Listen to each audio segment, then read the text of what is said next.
Rehefa manana amin'ny tompo aminareo ny fahasoavana sy fiadanana amin'Andriamanitra antsika sy Jesoa Kristy Tompo. Amen. Mifaliana miarabanantsika rehetra mahatratra ny Pasika enina amby roapolo amby roa arivo. Ny tompo ane amombana ny ao an-trano ary araka ny volaza soratra masina ihany koa hoe velona Jehova isaorana ny vatolamiko asandratra ny Andriamanitra ny famonjenay. Amen. Anomana fomba mampanantsika sika riavana miatrika ny tompo amin'ity an'ity koa no alahatra voalohany amin'ity volana ity izay iarahantsika miaina indray ny voahevitra vaovao mbola antsika mipindrifitsika eo manerana izy tontolo izao hoe mpandresy ny tompo.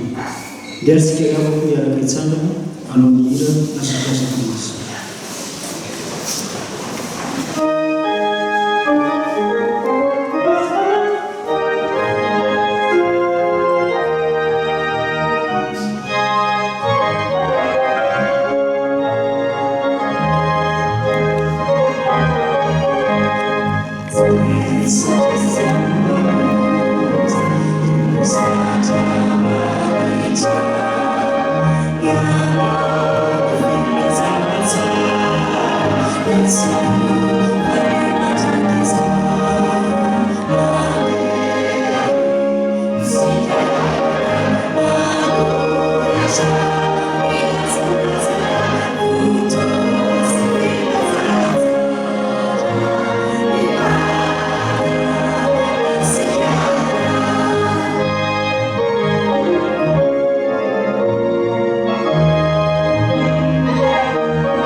Dia sika riavako misaotra sy leran'ny tompo irahantsika manandratra ny salamo izay voalahatra imbonantsika izany ny anaran'ny tompo manao hoe voay ny vavahady ny fahamarinana hiditseo ka iterana Jehova.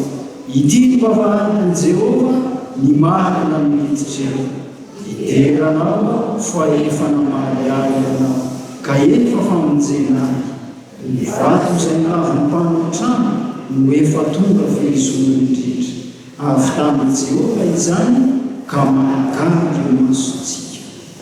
Amen.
Ny saotra nidera ny aja ny voninahitra zay efa nao atrahitra zay mino sanatra eto anatrehanao ry avindrindra ilay tsy tompo azo rehetra zao lay tompo ny fahefana rehetra ny an-tanitra sy ty an-tanana nandresy ny fahafatesana sy ny fiainantsika ary koa mampandresana izay mino anao misaotra anao zay tompo ary deraina ny ananao be voninahitra ho anao an-tranany izany ho mandrakizay misaotra anao zay ny fitiavanao nantsonao nitaonao tamin'ny alalan'ny fanahy masina rindro tafavonry iray mahazo mankalaza izao pasika eny amin'ny 20 izao ianao any tompo an'ny fiainako avaonay amin'ity amin'ny alalan'ny teninao ianao any anatrika anay hitarika anay amin'ny alalan'ny fanahy masina amin'ny anaran'i Jesosy amen.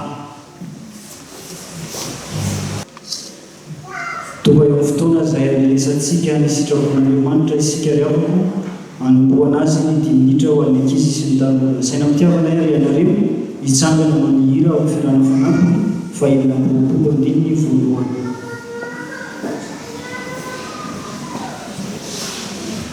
Thank you.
Saotranao zahay Jesoa tiany ankizy tanora fa ankehitriny ao amin'ny fandresenao lehibe amanginao anay amin'ny lalina ny teninao fa namasina miampianatra anay ary hitahiry izany ao anatinay ampitombo anay amin'ny finoana sy ny fahendrena.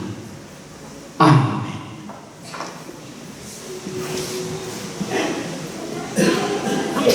Iova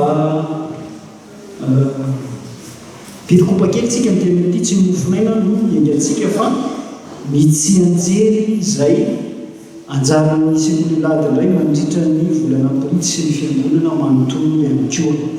Arak'izay voarakitra ao amin'ny bokin'i Daniela toko fahatelo andininy fahaenina amby roapolo tapany faharoa ary miampy ny andininy fahasivy amby roapolo tapany faharoa ary ampetsy farany amin'ny karatry ny mofinaina no ahitantsika izany.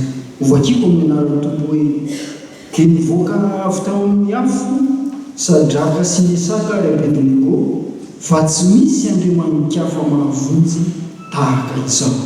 Dia nivoaka tao anaty afo Sadraka sy Mesaka ry Abedinego fa tsy misy andriamanikafa mahavonjy tahaka izao.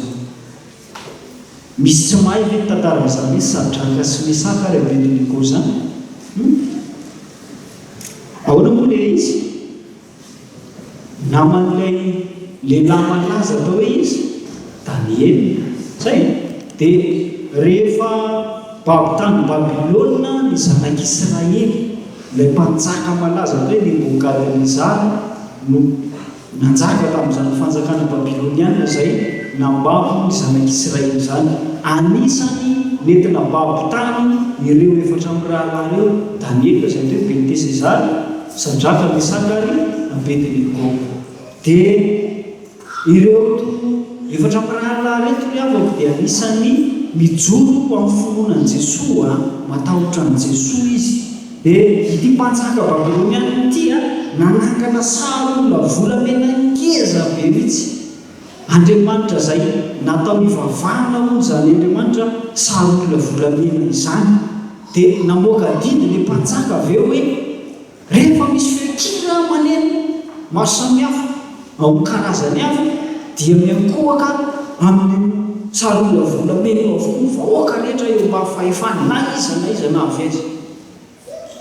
Zao anefa ireo efatra telo rahalahy izay namany Daniela ireo dia hita fa tsy niankohaka teo anatrehan'ity sarolona volamena ity satria fahotany eo anatrehan'Andriamanitra izany. Dia misy nahita ilay izy dia avy eo dia nandeha toroka tany amin'ny mpanjaka ary nitesika ilay mpanjaka ka namoaka didy mba hisambotra azy telo rahalahy ireo dia amatotra anazy ary andefa azy ho anaty lafaoro mamay mirehetra. Dia rehefa nanefa tao izy dia nanome didy ny mpanjaka hoe ataovy mamay be impito noho ny hafanana mahazatra ny hafanana izay atao anatin'ny lafaoro. Nidina tsara zavatra nisy nefa dia zao tsy nisy maina dia singa ambolo azy teo misy telo rahalahy eny fa naniakanjony azy tsisy nanina ary izy ireo dia samy tsisy maimbo afo tsisy maimbo setroka nefa ao anatiny afo noledarety. Ary zavatra mahagaga koa dia zao rehefa nitazana tety ivelany mpanjaka sy ireo olona zay mijery amin'ilay zavatra nitranga dia nanina nahita olona anankiray faefatra miara-mandehandeha amin'izy ireo anaty lafaoro. Dia gaga ilay mpanjaka fa tsy anankitevy ny fahatorana natsipitako ahoana ny olona efatra. Dia avy eo amin'izay namoaka teny mafy ny mpanjaka hoe mivoay ianareo tao. Dia mivoay na ilay varavarana lafaoro. Ary rehefa mivoaka tao zareo dia arak'izay ilay teo hoe tsy misy nanina na dia singa ambolo azy satria nahoana narovan'Andriamanitra izy, nankatohan'Andriamanitra izy dia narovana tamin'ny afo ka tsy maty. Zany ilay Andriamanitra izay vavahantsika raha isy tanora tahaka an'izany koa nanresen'i Jesoa ny fahafatesana sy ny fiainantsika. Rehefa maty teo amin'ny hazo fijaliana izy tsy hoe mijanona tao am-pasana fa nanino mitsangana tamin'ny maty ary izany mankalazantsika amin'ity aniny ity. Dia isika koa aoka mba hanana fahendrena amin'ny fangahoanan'Andriamanitra tahaka ny telo ny rahalahy izay molaza tao amin'ny tantara eto ahatonga antsika ho arovan'Andriamanitra mandrakarena amin'ny zavatra maro samihafa na milalaontsika na mianatritsika na makaiza n'Andriamanitra ihany izay mahavonjy no mamomba antsika isan'andro san'andro. Dia izao mivavaka tsara isan'andro. Maraina ataonao ariva amin'ny fotoana rehetra, tsy hoe rehefa misakafo ihany dia mivavaka tsy soa ata iny sakafonay. Fa rehefa mbola azo atao ny mivavaka dia mazoto mamaky soratra masina, mamaky baiboly ary tsy adino ny fianarana sekondaly. Ny fanahin'ny tompony hamombana ireo an-trano, hitoerana ireo fahendrena sy ny fahamasinana ho tahaka ny Sadraka sy Mesaka ny Abednego. Vavaka isika. Tompo, indreo ny ankizy tanoranao, maniry tokoa mba hanana fiombonana ny fiainana aminao. Dia ry ireo fanahy masina izay efa vidin-dranao teo amin'ny azo fijaliana mba hanana fandresena mandrakariva na dia ho fahazazana sy fahatanyrano azy. Ary eo tokoa ny velam-pandrika ataon'ny Satana na rarotana azy ilay mampandresy azy ianao hiaro azy amin'ny ratsy rehetra mba ho mendrika ho masina ho anao. Ny anaran'i Jesosy. Amen.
Misaotranao zay ray fa afaka mamaky sy miaino ny teninao indray amin'izao maraina izao. Izay fotoana ahatsiarovanay sy ankarazanay nandresenao ny fahafatesana. Koa tareo ny fananao masina dia tomponao mamaky teny mba hazava tsara izany teny voakely izany. Mba irezo ny mpanomponao izay tonga ny afatrao, tsy ilaza afa-tsy ny sitraponao irery ihany. Ary revoakanao ho mpiaino mpakato ka ho velonao anaty ny teninao dia ho mpandresy tahaka anao izy ireo. Amin'ny anaran'i Jesosy no angatanay ny vavakay. Amen. Hiaraka hamaky sy haino soratra masina isika ao amin'ny fanekena taloha. Bokin'i Job toko faha 9, andimy faha 13 ka hatramin'ny faha 17. Rehefa hita dia voakina ny an'Andriamanitra. Enganika ho voasoratra amin'ny tenitra, enganika ho voatomboka eo amin'ny boky ireny, enganika ho voasoratra amin'ny fifanoratana sady voasifiraka eo amin'ny vatolampy mandrakizay izy. Kanefa raha izao dia fantatro fa velona mbanavitra ka hitsangana ny afarany eo ambony vovoka izy. Ary rehefa alevina ny hoditra izao siny izao sady afaka novoka ao dia ahitan'Andriamanitra. Eny izany no hita azy, ary ny masoko mijery fa tsy mikafa. Efa maty mpanidina ny saika ato anaty.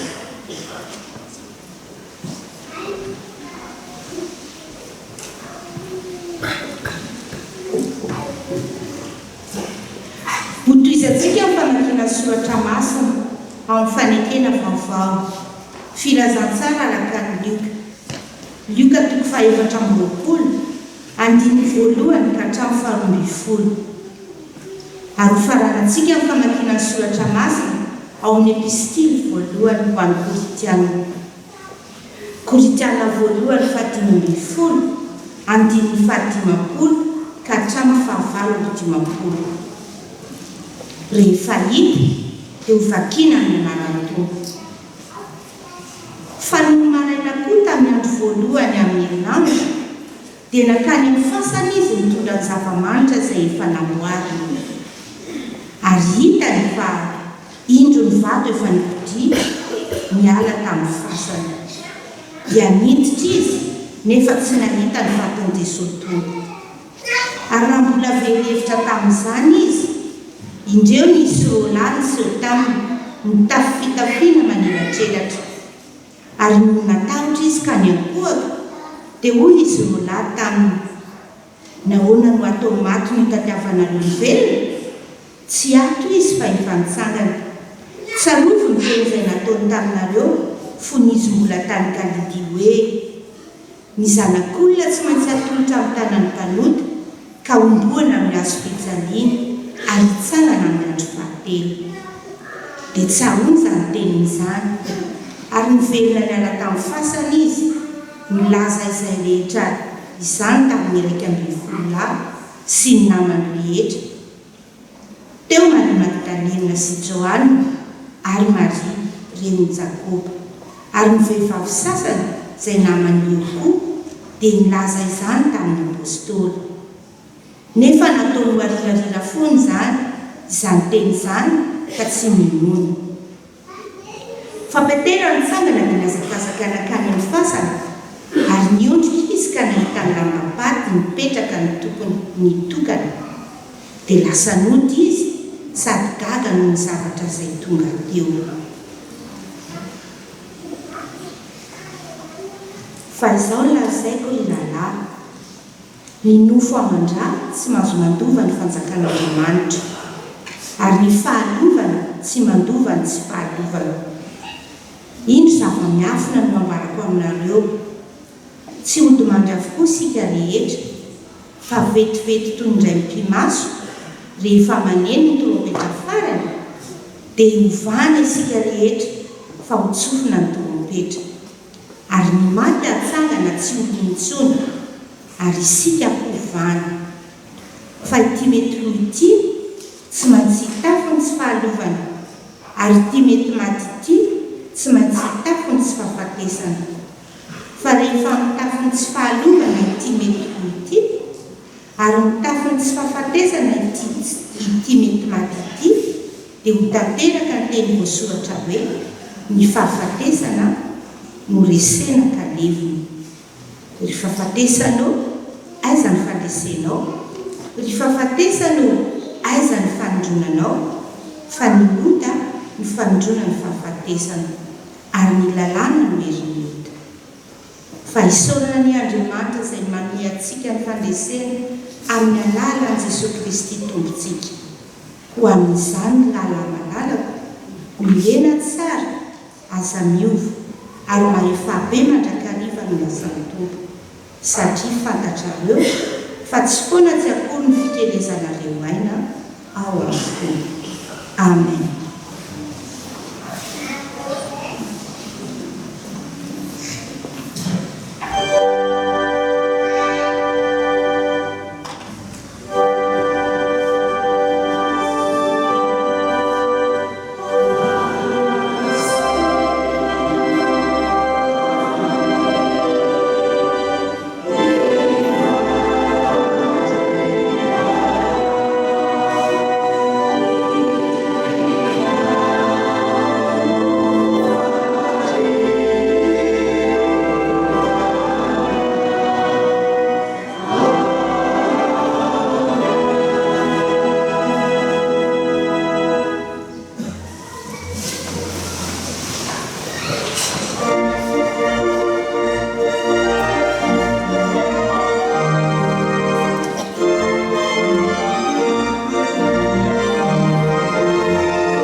ry havana malala mpifaliana no iarabanantsika tafiditra ao anatin'izao fampovavahana faharoa amin'ny paska 2022 izao.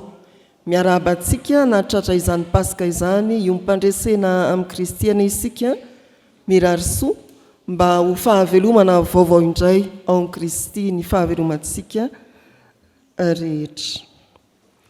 Filazantsara araka ny Luka 4:20 ny andininy faharoa ambin'ny folo. Amin'ny anaran'ny Tompo, fa Petera nitsangana dia niazakazaka nakany amin'ny fasana, ary niondrika izy ka nahita ny lambapaty mipetraka mitokana, dia lasa nody izy sady gaga no ny zavatra izay tonga teo. Ny fanahin'ny Tompo ampahiratra ny masontsika ahitantsika zava-mahagaga ao amin'ny afatry ny Paska. Rehefa nanaraka ny vakiteny tamin'ity Paska 2022 ity isika ry havana, dia mahita olona samihafa miaina ny Paska. Olona samihafa nandalo ny Paska fa izay hitoviny nitondra fiovana teo amin'ny fiainany ny Paska. Ho an'i Joba izay efa manakaiky ny loha ny nofony, dia manana fanantenana indray.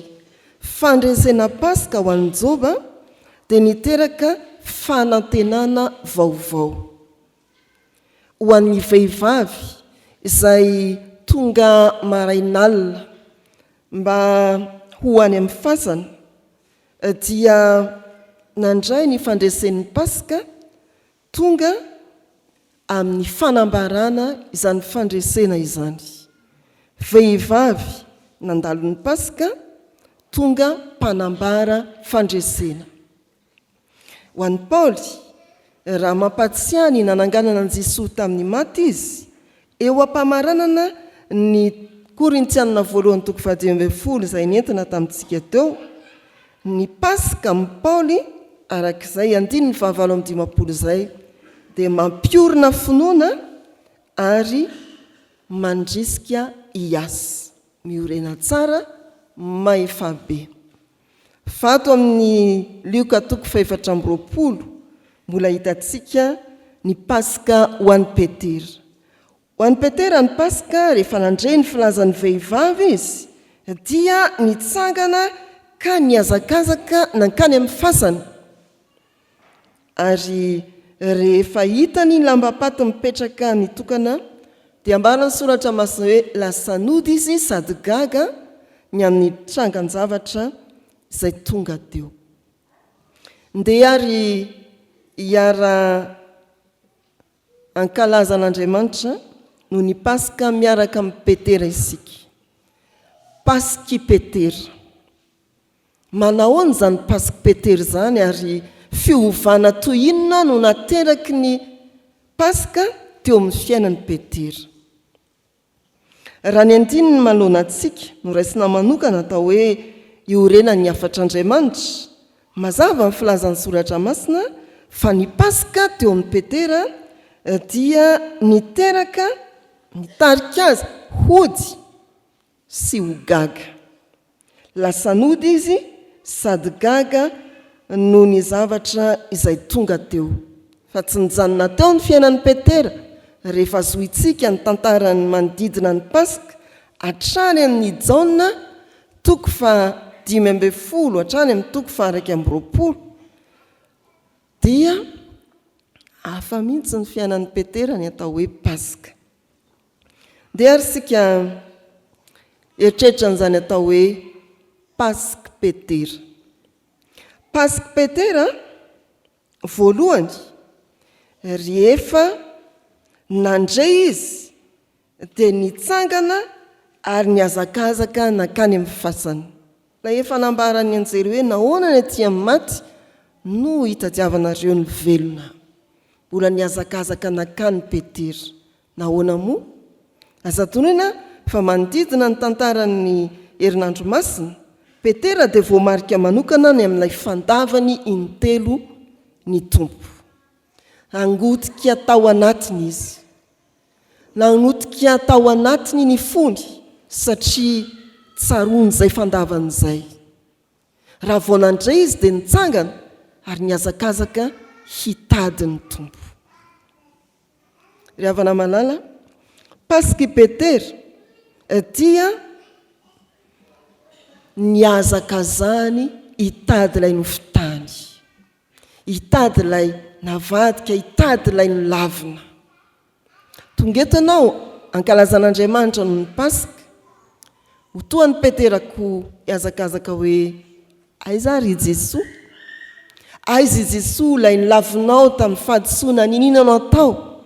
Ilay nilavinao no nihenatra tsy nahafanao nijoro vavolombelona teny amin'ny fiarahamonina. Aiza Jesoa ilay nolavinao no nitahotra sy nihenatra. Zay ny Pasika Petera, niazakazaka hitady. Fa rehefa tsy hitany intsony tokoa Jesoa teo amin'ny fasana, dia lasa izy nody ary gaga, fa inona ity zavatra mitrango ity? Io filazana ny fihetsika Petera io no hoe nody izy sady gaga, dia tsy hoe nody tany an-trano ny tena heviny, fa nitodika tamin'ny tenany. Nody ny sainy, nandiny teny izy, nieritreritra hoe fa inona ity zava-mitrango ity? Nandiny tena koa izy teo amin'ny fandavana intelo izay nataony ny tompo. Ny Pasika Petera tsy vitany hoe fiazakazahana hitadiavana ny tompo, fa niteraka fanjinian-tena teo amin'ny fiainany koa. Tonga eto ianao hatsiaro nitsanganan Jesoa tamin'ny maty, tsy hoe mitady azy ihany amin'ny fahavelomany, fa mandinika ny tenanao koa, mandray ny Pasika ianao ary mampitodika ny eran'ny fitsanganan'i Kristy tamin'ny maty amin'ny tenanao. Mialoalo ao aminao ny fahadisoana rehetra vitanao, ary izany no herin'ny Pasika riavana. Ianao tonga miverina amin'ny tenanao, mandinika ny tenanao. Tsy miandry hoe ndeha hody any an-trano arak'izay adresy ny aingantsika tsiraray avy voandiny tena, fa eto ihany avereno ny tantaranao eo anatrehan'i Kristy ilay nitsangana tamin'ny maty, ny tanisaha fahakely ny anankitelo amin'ny fahadisoana nataonao miendrika fandavana. Inona ny voalohany, inona ny faharoa, ary inona ny fahatelo? Mitady an'i Jesoa ianao, fa mandinika ny tenanao koa amin'izao Pasika izao, tahaka nandiny an'i Petera ny tenany, nody izy sady gaga. Miteny izany ianao rehefa atao anatin'izao fampivavahana izao, manao hoe hoay tokoa ity zaho. Fa inona ny zava-mitranga? Nitsangana tamin'ny maty Jesoa, ilay nilaviko, ilay nitsiratsiraiko, ilay nataoko tsinotsinona teo amin'ny fiainako. Mandinika ny tenantsika isika.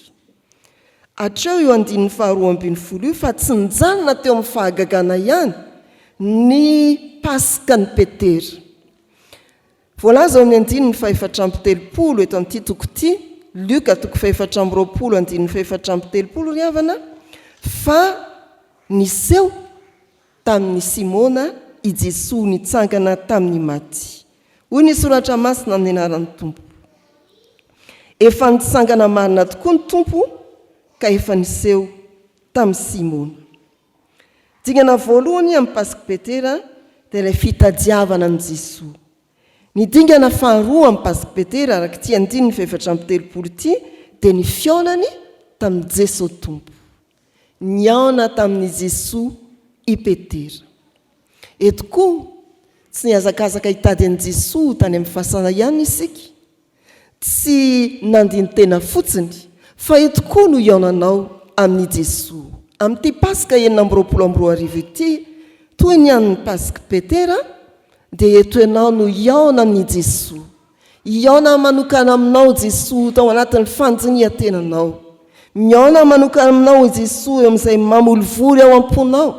Miaona manokana aminao i Jesoa amin'izao Pasika izao. Fa tsy nijanona teo amin'ny hoe niaona dia kokoa, tsia. Fa niaona manaraka ny tantara amin'ny Petera isika. Izy tafahoana tamin'ny tompo io raha makany amin'ny filazantsaraka ny jaona indray isika dia mbola nisy fisalasalana tao anatiny. Rehefa nandeha tao ny fotoana dia niaraka tamin'ny mpianatra maromaro izy dia hoy izy hoe andeha anarato aho. Dia nisy enina ny teny koa manao hoe zay koa hiaraka aminao. Fa rehefa nanarato ao amin'ny jaona 1:20 i Petera sy reto niarany emitra taminy dia nanontaniany Jesosy manao hoe manakanina ve ianareo? Ohatrany tsisy a. Nanatrika ny Pasika i Petera, nisehon'ny tompo i Petera avy nandiny tena, fa tratra ny fiemorana indray izy, ndeha hikarama, ndeha hanarato aho, fa tsy nahavanona n'inon'inona ny fiainany tao anatin'ny fiemorana. Nanarina izany fiemorana izany ny tompo tao amin'ny vanim-taonan'ny Pasika ihany fa tsy niandry fotoan-kafa. Rehefa nahazo trondro be dia be izy ireo dia navahany manokana indray Petera ka nantony hoe moty ava ianao, fa ano ary miondriko. Izany ry havana tantaran'ny Petera manodidina ny Pasika. Pasika ny Petera, fitadiavana ny Jesosy, fandinihan-tena, fihaonana amin'ny tompo, fiemorana, fanarenana, fandraisana ny andraikitra nomeny ny tompo. Raha mbola tohizantsika ny fiainan'ny Petera ny Pasika taoriana kely mandra-pahatonga ny Pentekosta dia tonga niara-ny vavaka tamin'ny mpianatra isan'andro sy namaky ny mofo izy. Ao amin'ny Asan'ny Apôstôly 2:4-20. Ao amin'ny 2:20 rehefa nilatsaka ny fanahy masina Pentekosta dia izy no nijoro voalohany nitory ny tantara-pamonjena hatrany amin'ny testameta taloha ka hatreo amin'ny nitsanganan'i Jesosy tamin'ny maty. Ry havana malala rehetra amin'ny tompo, Pasika ny Petera, Pasika nanova ny fiainany, Pasika nitondra azy ho amin'ny fijoroana vavolombelona hatramin'ny fahafatesana martiora, hazo fijaliana nitsingoloka. Efa betsaka ny Pasika mety natrehanao teo amin'ny fiainanao, fa mety hitiny nandrenesanao ny Pasika Petera. Amin'ity Pasika 4:20 ity ho Pasika voalohany iananao ny Pasika Petera, ity Pasika ity mody mandiny tena. Misy olona avy nankalazan'Andriamanitra noho ny Pasika mody any an-trano fa nirotorotom-piainana no miandry. Tonga dia firy ny atody vakiana, efa azo vai chocolat, tavoahangy ohatran'ina ny ampidirina tao an-trano sampiakarina ambony latabatra. Tsia, anio mody izany hoe miverena amin'ny tenanao, dinio ny tenanao.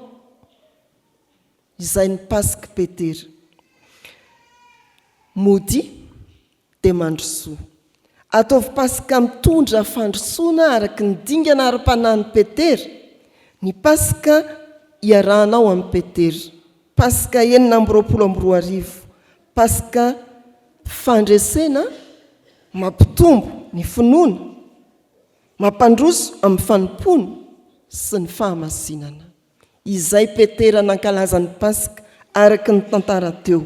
Tsy mijanona amin'ny Pasika fahagagana, fa Pasika mampiorina finoana, mampitombo amin'ny fanimpona ary mampitombo fahamasinana.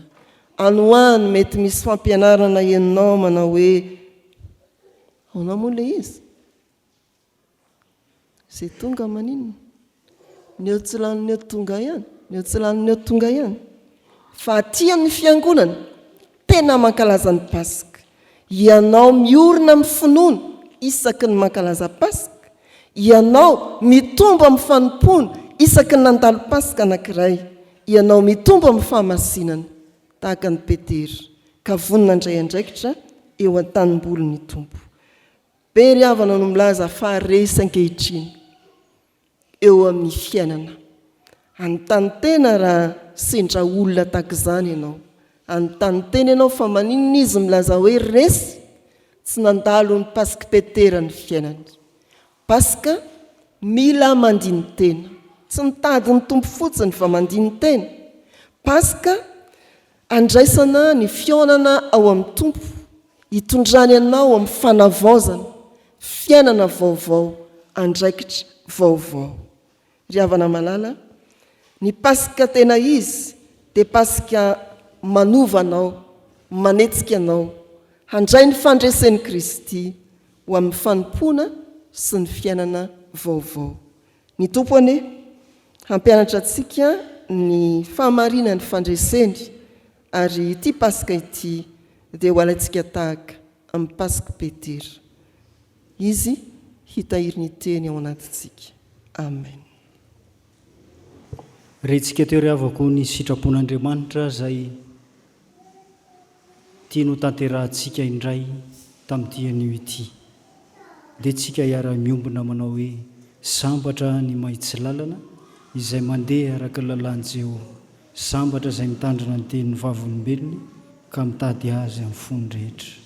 Amen. Eo anatrehan'izany ry havako dia miariary tokoa ny tsy fahatanterahantsika, ary ankehitriny dia ndeha hiara-iombona amin'izao vavaka fifonana izao isika. Saotranao izay ry Tompo Andriamanitra iny amin'ny teny izay manambara ny sitraponao ho tanterahanay tamin'ny alalan'ny mpanomponao. Ankehitriny dia miariary eo anatrehanao ny tsy fahamendrehanay tamin'ny lasanay rehetra. Antaona ela, isa-taona dia mankalaza ny pasika izahay amin'ny fomba n'izao tontolo izao. Ny ahiasy ny fafinareta-mandalo, ny sakafo, ny lanonam-be, ny fitafiana, ny aitraitra n'izao tontolo izao no mahavariananay. Ary raha tonga eto amin'ny tranonao azy izahay miara-miombona toy izao rehefa mody, tsy mba mandiny tena, ary koa tsy mba nahatsapakory fa niaona taminao zahay, na dia efa teo iaona aminay azy ianao amin'ireny fotoana ireny. Tsy mba mazoto izahay mitady anao Tompo, ary manolo tena mba ho avozinao amin'ny alalan'ny fanahy masina, azonay mijoro vavolombelona tahaka an'izay nataon'i Petera. Mifona aminao izahay Tompo, fa diso teo anatrehanao tamin'ny fiainana ny atao hoe pasika. Avaozy izahay fanahy masina mba ho tahaka ny Petera, hitomba amin'ny finoana, hiavao amin'ny fampona lalina kokoa. Koa mianohanay ry Tompo tsara ho ikeo ny fifonanay. Amen.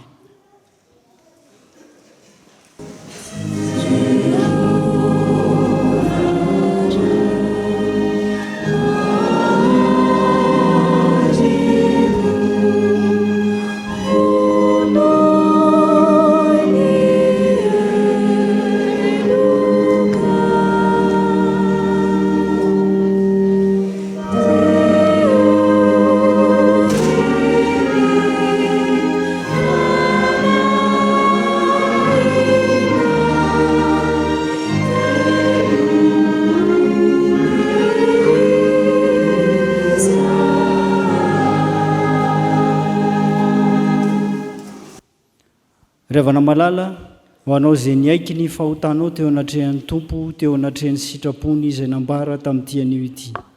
Mahatoky sy marina izy ka miaino antsika. Ndeha ary mitsangana, raiso amin'ny finoana sy amin'ny fifaliana, ny famelan-keloka izay atolotro ny Tompo ho anao. Araka ny voalaza ny soratra masina hoe: ary Jesosy nitondra ny fahotantsika tamin'ny tenany teo ambonin'ny hazo, mba ho faty ny amin'ny ota isika, fa ho velona ny amin'ny fahamarinana, ary nidiakapoka taminy no nahasitranana anareo. Ko ambara ary fa voavela ny elokareo no ny anaran'i Jesosy Kristy Tompo. Alleluia. Amen. Sambatra ny olona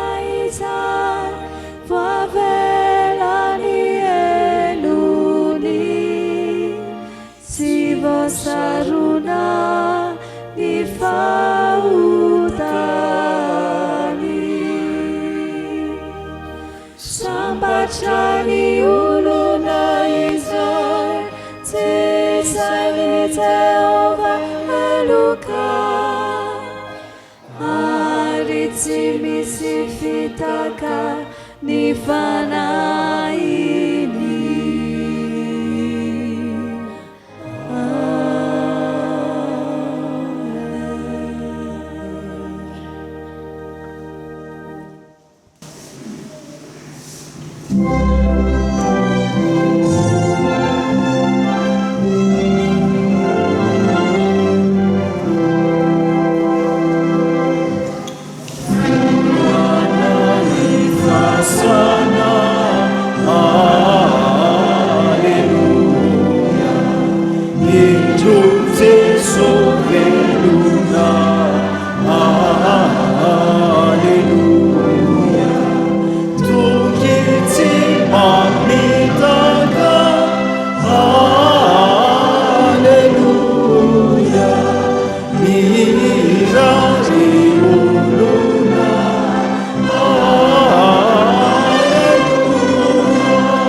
Ny olona zay voavela heliko ary avako dia samy manambara ny finoana anatrehan'ny tompo ndeha ary iarahantsika miompona ny fanekam-pinoana apôstôlika iombonantsika mipino manerana izao tontolo izao manao hoe mino an'Andriamanitra ray tsy toa mpanao ny lanitra sy ny tany aho ary mino an Jesosy Kristy zanan'ilay tokana tompontsika izay nitorotoronina tamin'ny fanahy masina nateraka Maria Virjiny nijalana nanapaka Pôntio Pilato nombohana tamin'ny hazo fijaliana maty ka nalevina nidina tany amin'ny fiainatsita mitsangana tamin'ny maty tamin'ny andro fahatelo niakatra ho any an-danitra nipetraka eo ankavanan'Andriamanitra ray tsy toa avy any no hiaviany tsara amin'ny velona sy ny maty mino ny fanahy masina aho ny fiangonana masina manerana izao tontolo izao ny fiombonan'ny olona masina ny famelan-keloka ny fitsanganany tena amin'ny maty ary ny fiainana mandrakizay. Amen. Ravana malala ampifaliana no andraisantsika ireto havantsika ireto izay manavao ny fanorantenany ary manolotra ny zanany man'Andriamanitra amin'ny alalan'izao sakramentany batisa izao. Eno ihary ny teny avy amin'ny soratra masina no renan'ny fiangonana ny fanatanterahana ity sakramenta ity. Hoy Jesosy, efa nomena ny fahefana rehetra ny an-danitra sy ety an-tany komandiany ianareo dia ataovy mpianatra ny firenena rehetra. Manao batisa azy ho amin'ny anaran'ny Ray sy ny Zanaka ary ny fanahy masina sady mampianatra azy hitandro ny izay rehetra nandidiko anareo ary indro izao momba anareo mandrakariva ambara-pahatonga ny fahataperan'izao tontolo izao. Ary ahoriko ny fanekeko amiko sy ho aminao mba amin'ny taranaka mandimby anao hatramin'ny taranaka faramandimby ho fanekena mandrakizay mba ho Andriamanitra ao sy ny taranakao mandimby anao aho.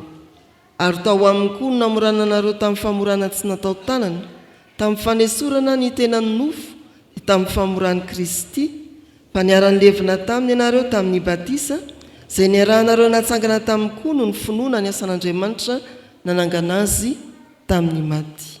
Fa ianareo rehetra dia zanak'Andriamanitra amin'ny finoana ny Kristy Jesosy fa na iza ianareo natao batisa ho an'i Kristy dia nitafy an'i Kristy. Tsy misy intsony na jiosy na grika na andevo na tsy andevo na lahy na vavy fa iray ihany ianareo rehetra ao amin'ny Kristy Jesosy.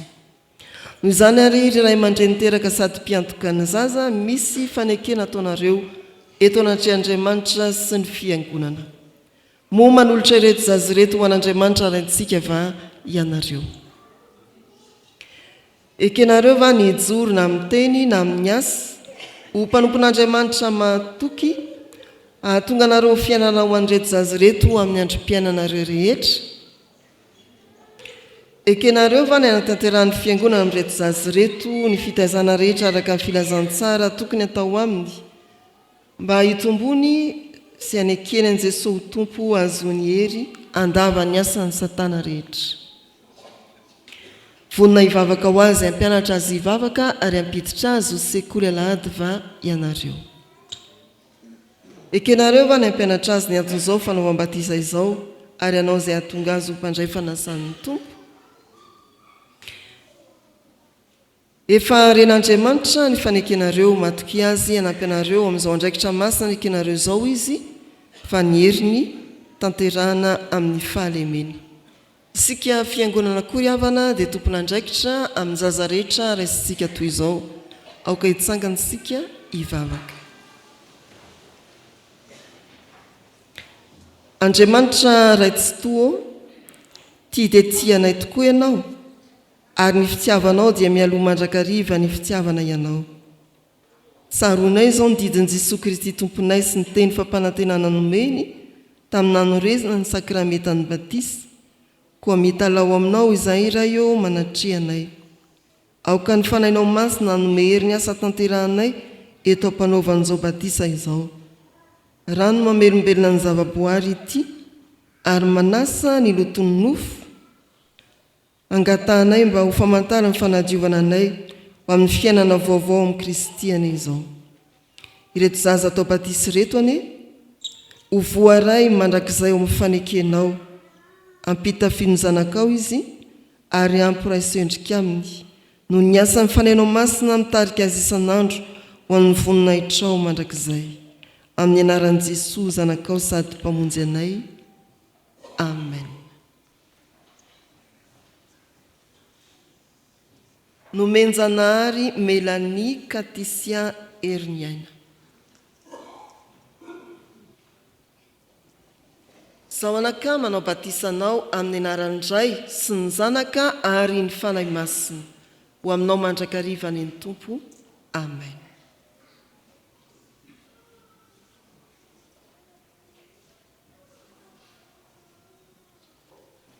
Louise Tsiresy Mahary.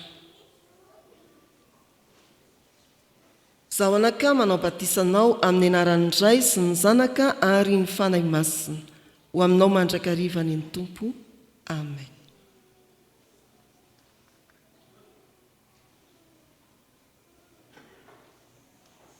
Liam Tafita Mahary. Zao anaka manao batisanao amin'ny anaran'indray sy ny zanaka ary ny fanahy masina ho aminao mandrakariva ny Tompo. Amen.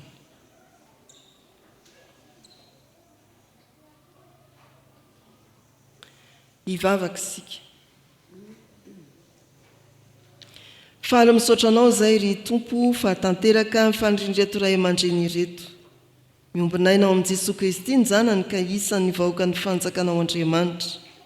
Ny angatahanay fiangonana dia nitehirizanao ireto zaza ireto eo ambany fahasoavanao ka mba hampaharitra azy hatramin'ny farany fivavahana aminao. Ampio ny ray aman-dreny sy ny mpiantoka mba hazony manatanteraka ny fanekena nataony teo anatrehanao. Omban'ny fahasoavanao any ny ezaka rehetra ataon'ny fianakaviana sy ny ray aman-dreny ary ny fiangonana amin'ny fitaizana ireto zaza ireto. Angatahanay amin'ny anaran'i Jesosy Kristy izany. Amen. Aoka hipetraka ny fiangonana. Izao no fanomezan-tokom-tononona ho anareo. Aza matahotra anao fa efa nanavitra anao aho. Efa niantso ny anaranao aho ianao. Mandiana ray aman-dreny malala tezao ireto zaza ireto ho an'Andriamanitra raitsika. Nitsika era iombona amin'izao vavaka fangatahana izao ry havako. Vavaka isika. Saotranao zay ry Tompo Andriamanitra fa manana ambiampy tokoa ny fahasoavanao ary tsy lany amamina izany. Tovozinay sy sitrahanay isan'andro maimaim-pona avy aminao. Misaotra nona tamin'ny tian'io ity. Izay hanomezanao anay aina vaovao indray avy amin'ny teninao. Manolotra ny tenanay izay Tompo ho fanatitra velona. Koa raisy Tompo fa vonina satria efa miaona aminao, satria efa tafahompo-piainana aminao, dia hitoetra mandrakariva amin'ny finoana hitombo amin'ny asa fanompoana. Atolotra ho anao Tompo ny izay rehetra tanterahanay eo amin'ny ivon'ity fiangonana ity. Niatrika ity volana vaovao ity zahay. Ny asa rehetra izay tanterahana araka ny tandrify tsirairay avy dia ho tarihanao mandrakariva sy fenonao amin'ny alalan'ny fanahy masina izahay. Ahavitanay ny tokony ataonay eo anatrehanao eny mihoatra ny lavitrezaka ihany koa aza. Atolotra eo anao ihany koa Tompo ireo namanay izay tsy mba afaka nanana anjara tamin'ity anio ity, misy ny tsy salama, mampahireza azy ireny Tompo any amin'izay toerana misy azy tsirairay avy, mba hanana ny tanjaka indray azony miara-miombona aminay mifanompoana toy izao. Ao ireo izay manam-pahoriana vesaran'ny alahelo noho ny fisarahana manaina, ianao efa nandresy ny fahafatesana sy ny fiainantsita, nanakodi ny varavara-pasana, amelona fanantenana amin'izy reneny, ary ampandresy azy ianao tahaka ny nandresenao ihany koa. Ireo miatrika ady sarotra ihany koa dia ampaherezo omeo vahaolana ary atonga azy anana fandresenao aminao Jesoa. Zay rehetra mitoetra amin'ny fifaliana sy fiadanana ho tehirizinao mandrakarivany, mba hisehoany ny voninahitra ao. Izy roa ny vavolombelona fa manana an Jesoa ampandresy izy, manana anao. Atolotra ho anao Tompony firenenay, malala izay mahasoa anay ianao, taio ny firenenay. Ianao koa momba ny efitsekemo, hatrany amin'ny rafitra ambara tonga ambony indrindra ka hatrany amin'ny kristianina isam-batan'olona.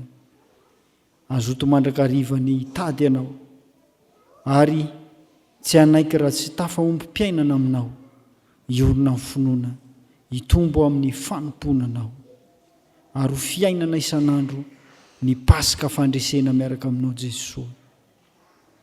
Dia ny vina lavitrezaka ane dia atolotra eo tananao ny azakazaka masina.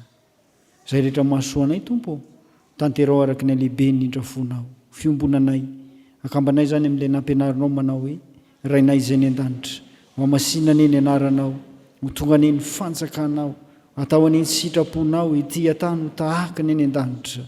Meo anay n'io izay anina sahaza ho anay, ary mamelany elokay tahaka namelanay izay meloka taminay, aza mitondra anay ho amin'ny fakapanay, manafahanay amin'ny ratsy, anao ny fanjakana sy ny hery ary ny voninahitra mandrakizay.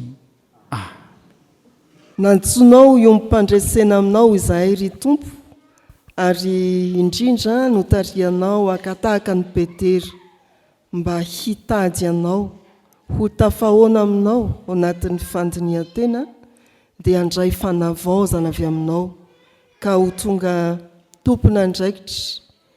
Mety hitanao ny fiamoranay, fa izao izay dia te handroso noho ny fandresena natafinao anay tamin'ity pasika ity.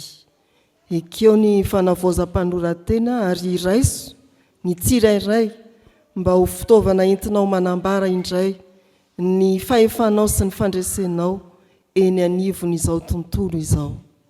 Indreo ny fanomezana nataonay ho fanamariana izany fanavaozam-panoran-tena izany, hankasitraka izay natao ane ianao ry Tompo, mbola hanambina nay mandrakariva ahafahanay mandray anjara mavitrika amin'ny fampandrosoana ny fanjakanao ety an-tany tahaka ny eny an-danitra. Amin'ny anaran'i Jesoa, amen.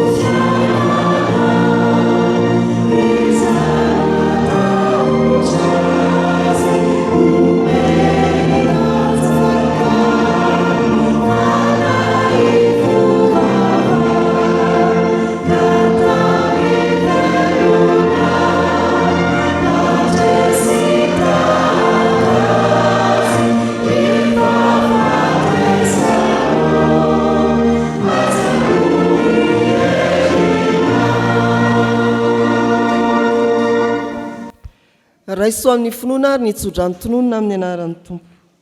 Andriamanitra ny fiadanana, izay nitondra ny Jesoa tompontsika mpiandro indray lehibe hiala amin'ny maty, mitondra ny ranony fanekena mandrakizay, izay ny hahatanteraka anareo amin'ny tsara rehetra anao ny sitrapony, ka hiasa ao anatinareo izay ankasitrahany ho maso amin'ny alalan'i Jesoa Kristy.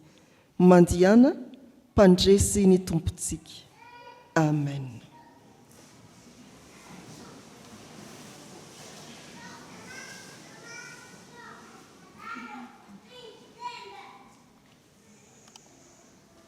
ho an'Andriamanitra irery ihany eny ny voninahitra amin'ny anaran'ny Ray sy ny Zanaka ary ny fanahy masina. Amen.